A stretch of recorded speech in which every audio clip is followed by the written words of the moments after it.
12:35కి start చేసాం. Almost ఇప్పుడు 1:50 అవుతున్నది. సో 1 అవర్ పైగా అంటే నేను జనరల్గా ఈ ఆడియో ఫంక్షన్స్ ఇవన్నీ వెళ్ళినప్పుడు మనకి యాంకర్ ఉంటారు, చెప్తారు, మధ్యలో పాటలు ఉంటాయి, డాన్స్ ఆడుతూ ఉంటారు, ఏవో చాలా కలర్ఫుల్గా జరుగుతూ ఉంటుంది. కానీ ఇది నాకు 1 అవర్ అయినట్టు కూడా తెలియలేదు, 1.5 అవర్ అయినట్టు కూడా నాకు తెలియలేదు. ఇంత బాగా మన్ని అంటే ఇంకో గెస్ట్ రావాలి, వారు వచ్చేదాకా తను స్టేజ్ని అంటే ఆల్మోస్ట్ మాటల్లో చెప్పలేమన్నమాట. అది ఒక ఆర్ నారాయణమూర్తి గారి వల్లే అవుతుందని నేను అనుకుంటున్నాను. ఎందుకంటే వారు చాలా చిత్రాలు చేశారు కానీ నేను తక్కువ తను సినిమాలు చూడడం. సో ఇప్పుడు చూస్తున్నప్పుడు అనిపించింది, ఓహో ఆర్ నారాయణమూర్తి గారి సినిమాలంటే ఇదేనేమో. 1 అవర్, 1.5 అవర్, 2 అవర్స్, 2.5 అవర్స్ అయినా మనందరినీ ఒక్క వ్యక్తి. వందే మాతరం శ్రీనివాసరావు చాలా తక్కువ మాట్లాడతాడు. ఎప్పుడు నన్ను చూసినా ఎంతో గురుగారు అని నమస్కారం పెడతాడు. కానీ ఆయనలో ఉన్న ఆవేదన, ఆవేశం, విజృంభణ ఈ చిత్రంలో పాటలు ఎప్పుడు చూడాలని మాకే అనిపిస్తుంది. ఏ రోజు కొబ్బరికాయ కొట్టనే నా ఆప్తులు, హితులు, గౌరవ మిత్రులు రామోజీరావు గారు ఈ చిత్రానికి కొబ్బరికాయ కొట్టడం కాకుండా స్వయంగా క్లాప్ కొట్టి మమ్మల్ని ప్రోత్సహించారు. అలాగే 20 సినిమాలు నేను తీయలేనేమో అని మధ్యలో నీరు గారిపోయాను, మీకు తెలుసు. ఇప్పుడు చూడగానే ఇంకా బ్రతుకుతానేమో 20 కాదు 50 సినిమాలు తీయటానికి. కుటుంబ విలువలు గల సినిమాలు, చిన్న నిర్మాతలను ప్రోత్సహించడంలో మా తమ్ముడు శ్రీనివాసరావు ఎన్నో త్యాగాలు చేశాడు, నిరాహార దీక్షలు చేశాడు. ఇప్పటికే థియేటర్ల షార్టేజ్ ఉంది, థియేటర్ దొరకటం లేదని నారాయణమూర్తి ఆవేదన నన్ను కలిచివేసింది. తప్పకుండా ప్రభుత్వాలు మినీ థియేటర్స్ కట్టించాలని ఈ శుభ సమయాన మీరు ప్రెస్ మా కళ్ళు, తెలుగు రాష్ట్రాలు, తెలంగాణ, ఆంధ్ర ముఖ్యమంత్రులు తప్పకుండా 200-300 సీట్లు థియేటర్లు కడితే చిన్న నిర్మాతలకు కొంతన్నా ఉపశమనం వచ్చింది. థియేటర్లు పూర్తిగా ఒకరి చేతిలోకి వెళ్తే చిన్న నిర్మాతలు ఇప్పుడు సంక్రాంతి పండగ మనం అరిసెలు చేసుకుంటున్నా, స్వీట్ చేసుకుంటున్నా, పక్కింటి వాళ్ళు పాపం అయ్యేవాళ్ళు పేదవాళ్ళు వాళ్ళు చేసుకోలేదని కొన్ని పంచుతాం. అట్లాగే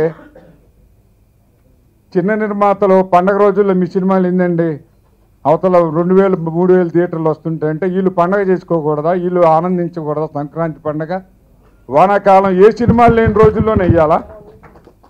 మరి నేను చిన్న సినిమానే పిచ్చిగాడు, మరి ఎందుకని 100 కోట్లు 500 కోట్లు సినిమాలు దీన్ని దాటి ఎగిరిపోయినాయి. సినిమా బాగుంటే ప్రజలు చూస్తారు, కానీ థియేటర్లు ప్రోత్సహించాలి. థియేటర్లు చాలా తక్కువ ఉన్నాయి ఆంధ్ర రాష్ట్రంలో. కబ్జాలు, మోనోపల్లీలు వద్దు. దయచేసి ప్రెస్ అర్థం చేసుకొని మీరు మా అమ్మిటిండి ఒకరోజు ఎక్కువ పరిచయాలు ఎవరన్నా జ్వరం వచ్చినాడో జయకెట్టినాడో అన్నామని ఒక సాగుతుంది. అంటే ఎవరైనా పిలిస్తే పోయి రాస్తా, లేకుంటే నాకేం సినిమా రాయడం రాయకపోవడం అనేది ఫస్ట్ సినిమా పట్ల గౌరవం ఉంటుంది. మంచి సినిమాలు అయితే ఎవరు పిలిస్తే రాయాలనేది ఎందుకంటే పని కట్టుకుని చాలామంది అన్నయ్య తిరుగుతూనే ఉంటారు, వాళ్ళందరూ మనం ఎందుకంటే. కానీ అన్నయ్య నేను మాత్రం నారాయణమూర్తి దగ్గర రెగ్యులర్ సినిమా పాట కోసం పోతాను. ఎందుకంటే మా బ్రాండ్ అనేది కాకుండా రాయించిన అన్నతో చాలా గొప్ప పాటలు రాయించినాడు.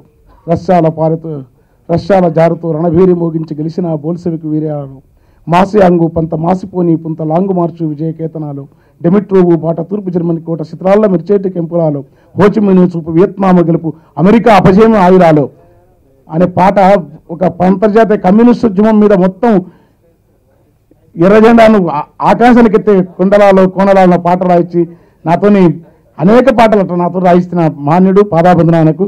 ఆయన జీవితం కూడా మీరు ఈ సభల్లో చెప్పడం తక్కువ, సందర్భం చెప్పకపోతే మనం చరిత్రకు ద్రోహం చేసిన అంత గొప్ప వ్యక్తిగా అంత నైతిక వర్తనుడు ఆయన. ఎట్లా చేసినా అసలు కానీ నాకేంటంటే బాగా అశోకంతో ఉన్నా. దీంట్లో అందరూ నాకు ఆప్తులే. నేను కూడా జయసుధ్ గారితో హీరోగా యాక్ట్ చేశాను. అది కూడా నాకు కూడా ఒక ఆంటీ అనే సినిమాలో ఆవిడతో డ్యూట్ పాడాను. ఇప్పుడు నారాయణమూర్తి గారు అలా ఈయన ఇందాక అన్నాడు, కొత్తగా వచ్చే హీరోలతో కూడా ఆవిడ హీరోయిన్గా చేస్తుంది వాళ్ళని.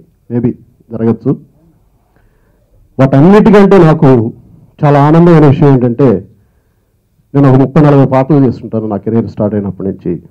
జేసుదాస్ గారితో ఆయన పాడిన పాటకి నేను యాక్ట్ చేయడం అనేది, ఆ అవకాశం నాకు కల్పించడం శ్రీనివాసరావు గారు. నువ్వే గెటప్ కూడా ఆయన దగ్గరుండి ఇలా ఉండాలి, ఆయన అన్ని సర్దేవాడు వచ్చి ఇలా ఉండాలి, ఇలా ఉండాలి, ఇలా ఉండాలి, విగ్ ఇలా ఉండాలి. ప్రాణాతి ప్రాణమైన శ్రీ రామోజీరావు గారు క్లాప్ కొట్టి ప్రారంభించారు ఈ చిత్రాన్ని, నన్ను దర్శకుడు చేశారు. నాకు ఎంతో ఇష్టమైన మిత్రుడు మా నారాయణమూర్తి, మా జయసుధ గారు ఇద్దరు కూడా హీరోయిన్లుగా చేశారు. ఆ సబ్జెక్ట్ ఖచ్చితంగా వీళ్ళే అవసరం చేశారు.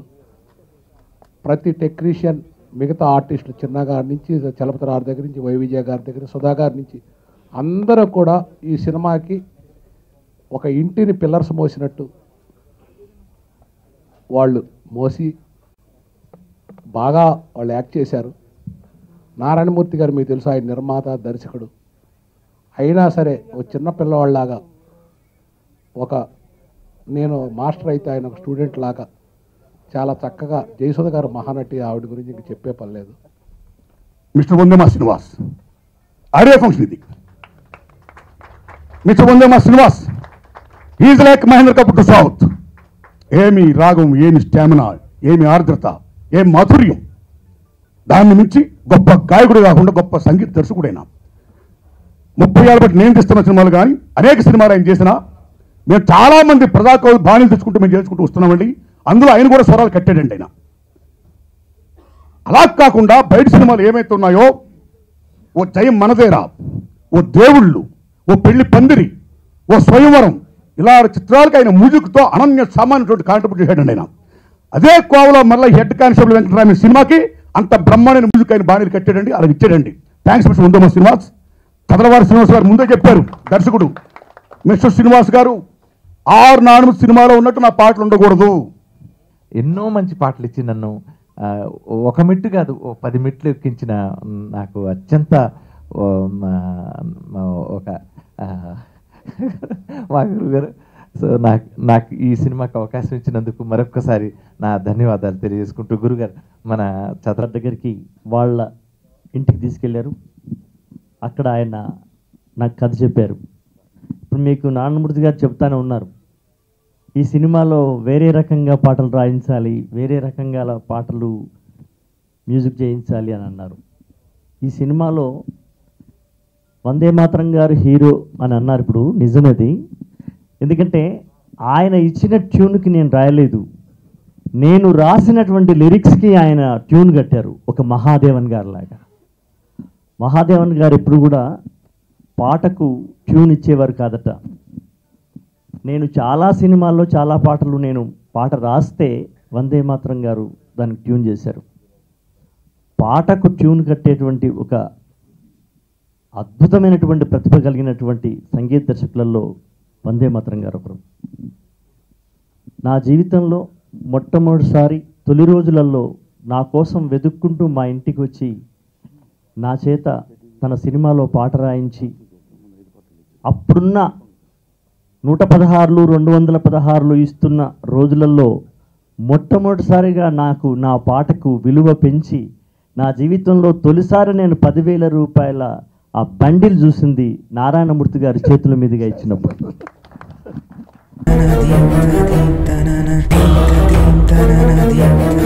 తన